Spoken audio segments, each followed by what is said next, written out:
Hi, welcome to Super Secret Bonus Levels Show Push Play, where we talk about what's going on with Super Secret Bonus Level, as well as what's going on with the retro community and just video games in general. Again, today with me is Tim Rayberg, and let's just start with an update to what's going on with the store. We had a really good weekend this past week. We had a lot of sales, we had a lot of trade-ins. We're hoping to have some more systems out this coming up weekend, so make sure and come and check us out. We have some other merchandise that we're going to be having at the store as well, so just keep an eye out for that. And also, we're going to have a new series of videos that we're going to start putting on our website, Facebook, and Twitter shortly. And I'll let Tim tell you about a little bit about that.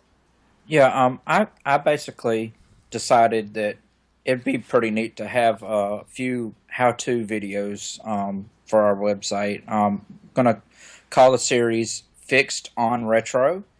Obviously, we're not going to do this once a week, but every so often, I'll shoot a little video of how to maybe repair a system or refurbish it back to new. So be on the lookout for that. Yeah, we already have some really good ideas of some of the videos that we're going to be doing. So yeah, just make sure and keep an eye out for those. They're going to be great.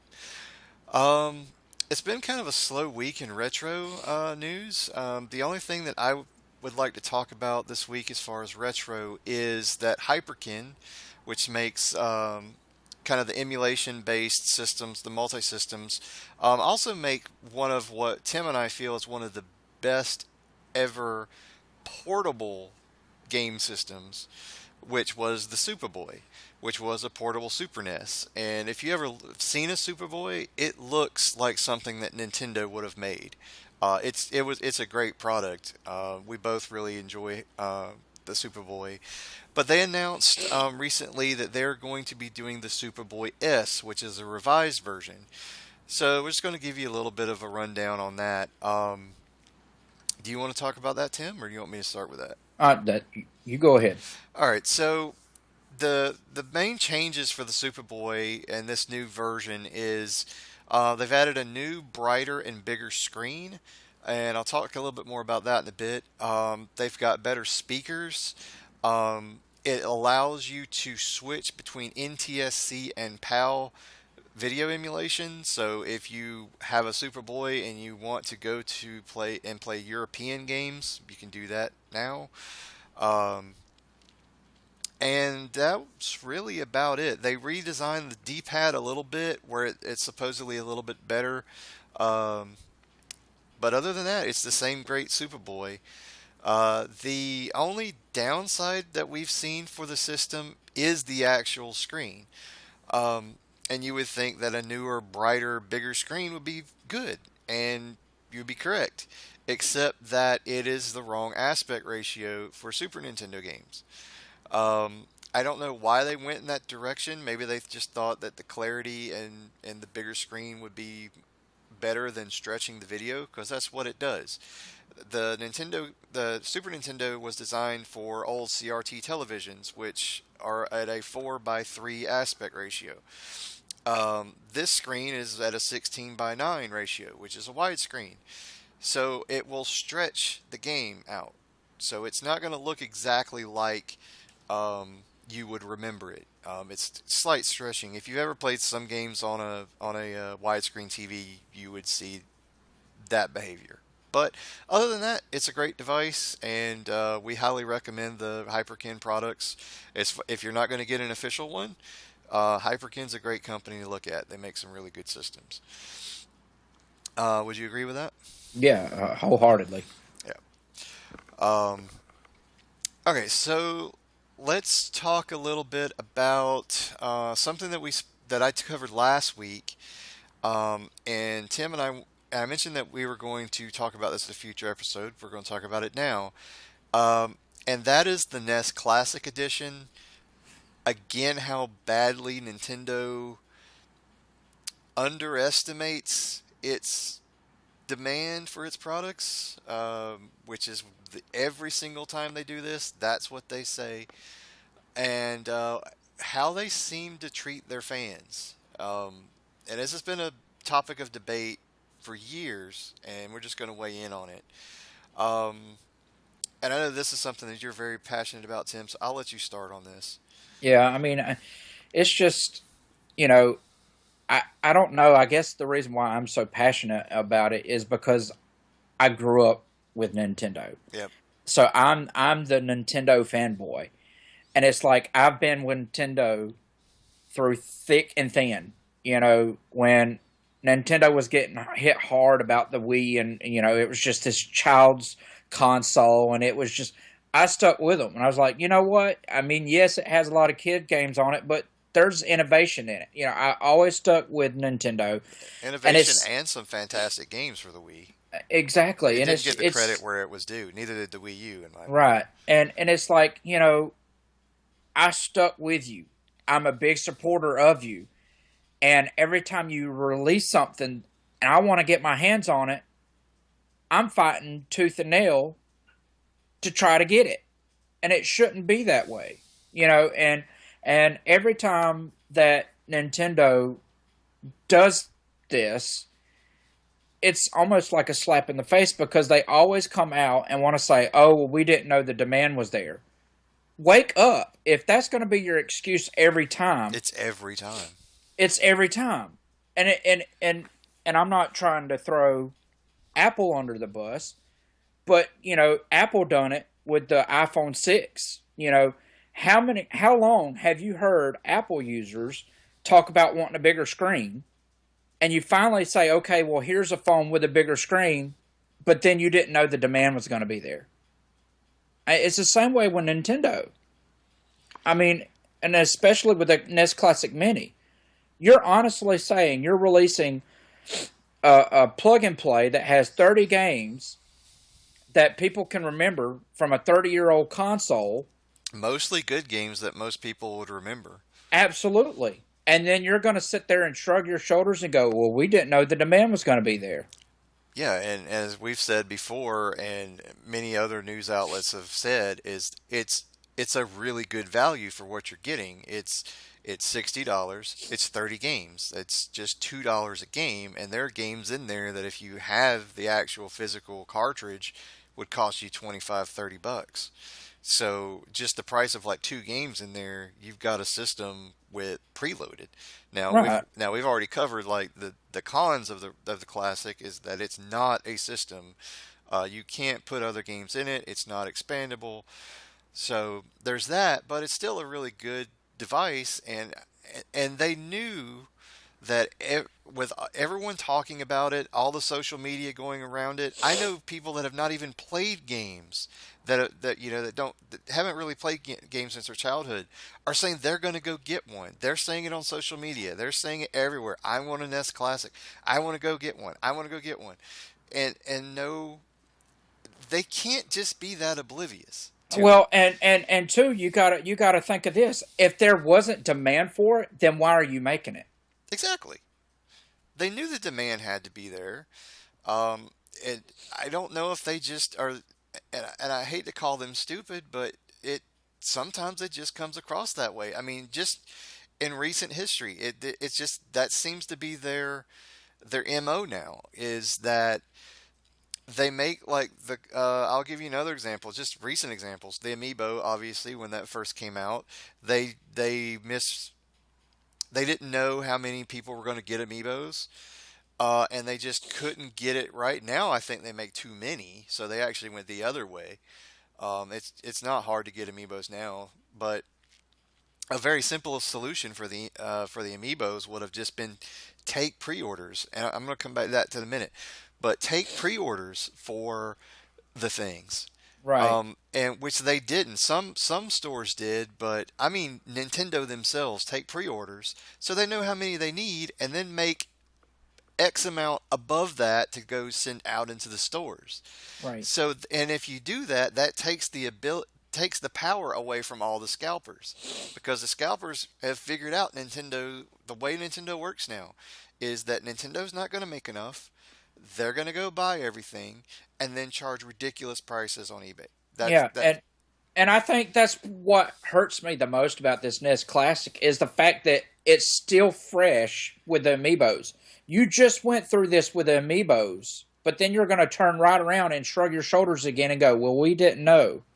They also did it with the like the Majora's Mask DS, the Yep, 3DS, exactly. and some of the other special versions of that. Actually, the other version of I have the Majora's Mask DS, but the previous Zelda DS had the same.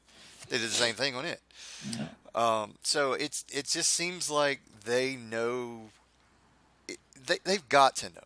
I think That's all I can say. my theory is they're actually doing it on purpose to drive up demand, but really, in a way, you're hurting yourself because yes, you're selling the product to scalpers, yet this you want to sit there and make press conferences and say that you don't like scalpers, But they do everything to play right into their hands. but they do exactly that. Yeah. And what I mentioned earlier before about pre-orders is okay, so everyone thinks that pre-orders are a way of convenience for getting your games, and it's true. Now, but what happens is pre-orders have actually more, really a useful function. What used to happen with pre-orders, I don't know if they still do it now or not. I know Nintendo apparently doesn't care. Is that when you have GameStop or Best Buy or Walmart or whoever does pre-orders, what they used to do is share those pre-order numbers with the company. So they would say like, okay, a new Mario Brothers is coming out. Okay, we've got 1 million pre-orders for this thing. So Nintendo knows exactly how many they have to make. They would sell it. They would send that info to Capcom. They would send it to Konami. They would send it to Square. So they knew how many to make. I don't know if Nintendo does that or just doesn't care. Because with the NES Classic, no one took pre orders for this. So if they took pre orders and were still sending that kind of information to Nintendo, we wouldn't have had this shortage mess that they're having right now. But and I agree with that. But this is where I come in and go. I think it is Nintendo, and I think it is Nintendo's fault. And the reason why I say that is because you look at a company like GameStop. GameStop wants you to pre-order everything. Yeah, everything because they want the sale. Everything Yeah, because they want to sell. Because here's the thing: even if you don't pick up that product, guess what? They still got that $5. Yes, it's your credit. It's not their money, and you're just screwed. But they got that money. yeah, It's theirs now. and So they want you to pre-order everything. So for them to not even take pre-orders on the NES Classic, what does that say? yeah. I thought that was really weird from the get go that no one was taking pre-orders, and now you've got the craziness surrounding the NES Classic, and again Nintendo apologizing. We underestimated the demand for this, and promising a steady supply, and none of the vendors are really saying much about it. As we've both experienced, you got yours, I didn't get mine, so we're trying to fight with those Walmart restocks, which Walmart apparently got about 5 of them every Yeah, day because I mean the second they go live, within they're like gone. 3 seconds they're sold out. Yeah, completely sold out. So, and I know a lot of people personally that are still hunting them, and they had the same exact experience. They're sitting there at 5 o'clock waiting for those restocks. They go up, they get it in the cart, sold out before they can even hit the checkout. Yeah, and let's not even look at the fact that Nintendo didn't just announce this last month. Yeah, they had plenty of time to ramp up production for this, especially with the Wii U winding down. Which, if people didn't know, the Wii U is now officially out of production. Um, so they had plenty of time to ramp this up. They knew it was going to be a demand. I don't. I just don't understand them Yeah, when it comes to this kind of stuff. and not only that, but you got to look. Nintendo has their own manufacturer, Yeah, so where's the issue? it's just one of those things, man. We've talked about it a lot, and it's going to be a debate until they really just sit back and look and see what they're doing to their fans. I grew up with Nintendo. I still love them. I love their franchises. I love their systems, even their failures. I think they've had a couple of failures for systems, but they were beautiful failures. They made people, even the Virtual Boy, which we're going to do a show about eventually. Even the Virtual Boy was a failure. I mean, don't even think that it wasn't a failure. It was a failure financially, but it got people thinking. Look at the PlayStation VR. Look at the push for VR. Nintendo did that, what was it, 10 years ago? About roughly 10 years. It was in the 15? 92. Oh, even longer. Okay. So the VR got people thinking about it, of what you could do with VR in the home. They were the first one to try it. The technology just wasn't there yet, but they tried. Uh, the Wii was for motion controls. And again, Nintendo kind of gets a little bit of flack about that because some people liked the motion controls, some people didn't. Then they said, "Oh, well, we don't like the Wii U because you're trying to push motion controls." But now you have the PlayStation VR with the Move. The Move has come full circle. Most of the Move games sucked for the PlayStation, but now with the VR, you have a better vehicle to use the moves. So now moves are great. People love motion controls again because they have VR to go along with it, and it's like discovering it all over again. So I mean, Nintendo innovates. So even when they fail, it does provide, some kind of a contribution to the gaming thing. They have great franchises. I love their characters. Gameplay is almost always on point. It's just they're always so well made. They're just a great company, but they just seem sometimes so out of touch with their fan base, and it's almost like they intentionally torture people. Yeah, and that's exactly the word you took it out of my mouth, and that's what I was just about to say. Was they're so out of touch with their fans because, again, fans like me, fans like you that have been with Nintendo through the decades, and it's like, what are you doing to me? Yep. I mean, it hurts. It's almost, it hurts. Yeah. And people like us that defend those kind of failures and point out the things like about the VR, and how it got people thinking. Um, Going back and looking at people saying they're bashing the Wii, they're bashing the Wii U, which when people start looking back on those systems, I think with the Wii U especially, they're going to look back and say, hey, that was actually not that bad of a system. They had some really Right. good ideas for that. The Wii the same way. I can give you two examples right now. The N64, I wouldn't say it was a failure, but it was certainly not as well looked upon by most people as the other systems in that generation, like the PlayStation 1 and stuff like that. But the N64 had amazing games, and I'll say right now, the N64 is a top selling thing in our retro store. Right. So people love the N64. They've looked back at it and say, "Hey, that was a really good system." The GameCube, people hated the GameCube. They thought it was too kiddie. They they didn't like it then. They're like, "Oh, we're going to go get an Xbox. We're going to get a PS2. Those can play movies. The GameCube can't do that, and it's kiddie, and it has a handle." And it was like so many stupid excuses of why people didn't like the GameCube. But now, people have looked back at the GameCube and said, "Man, that had a really good library for it." Right. And But it's hard to get a hold of really good GameCube games now. yeah, because they're rare because Yeah. not many people bought GameCubes then. But there were some fantastic games. I mean, I'll just point out one right now that everybody loves is Resident Evil 4. Sometimes people forget that debuted on the GameCube, and it was arguably the best looking game that generation to a lot I of would people. I would agree with that. Between that and Metroid Prime, Yeah, Metroid Prime was amazing too. beautiful, beautiful game. You had the Rogue Squadron games. They had just a ton of great games for the GameCube. Um, so, all right, and I don't want this to come across as we're Nintendo bashing. Again, we are fans of Nintendo. It's just very frustrating to us, and I'm sure any other gamer listening out there that is a fan of Nintendo, of how they handle this kind of stuff, especially anyone that is going through the chaos for the NES Classic right now. And then you got the upcoming Switch. Oh, You know, I really hope they don't do that with the Switch. right? But we'll see. I hope not.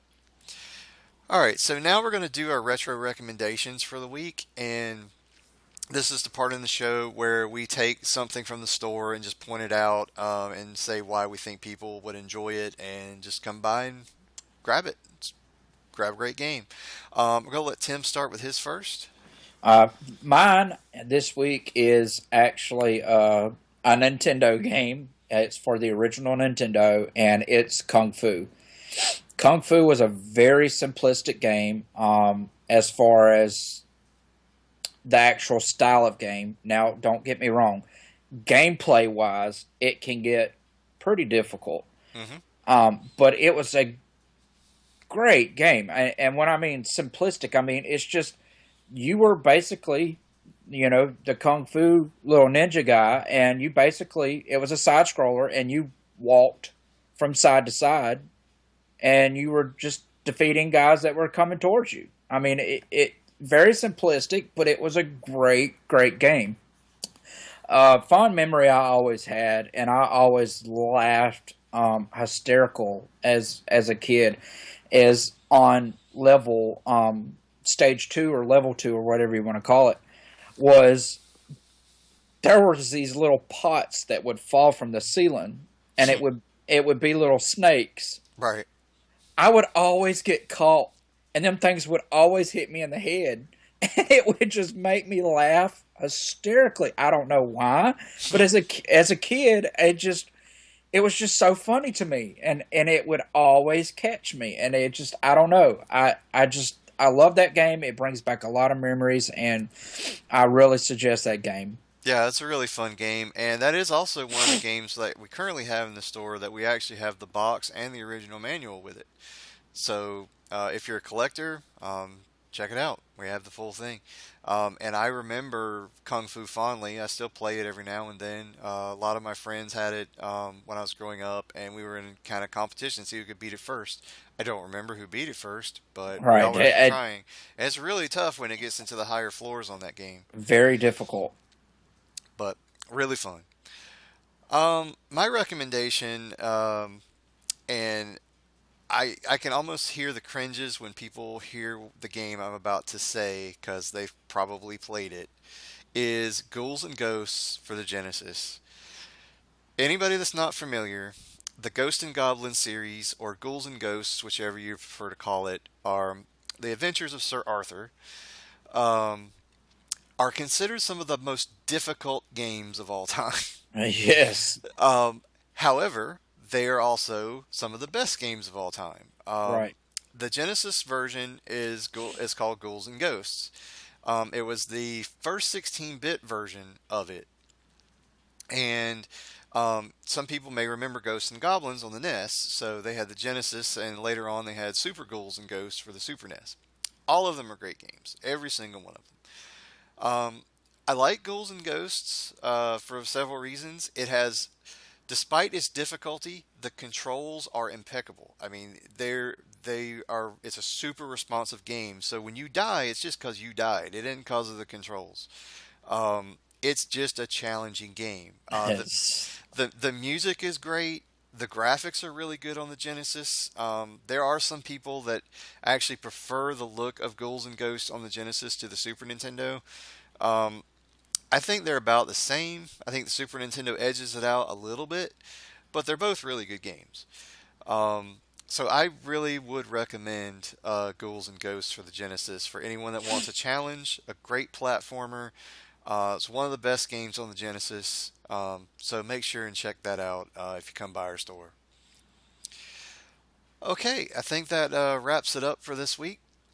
So just make sure and check out our Facebook, follow us on Twitter, go to our website, check out our videos, check out our news posts, and please come by our store. We do have the ability to process credit cards now, so if you see anything or hear us talk about anything that you want, just give us an email or give us a call, and we can process that and ship it out. All right, until next time, see ya. See you guys.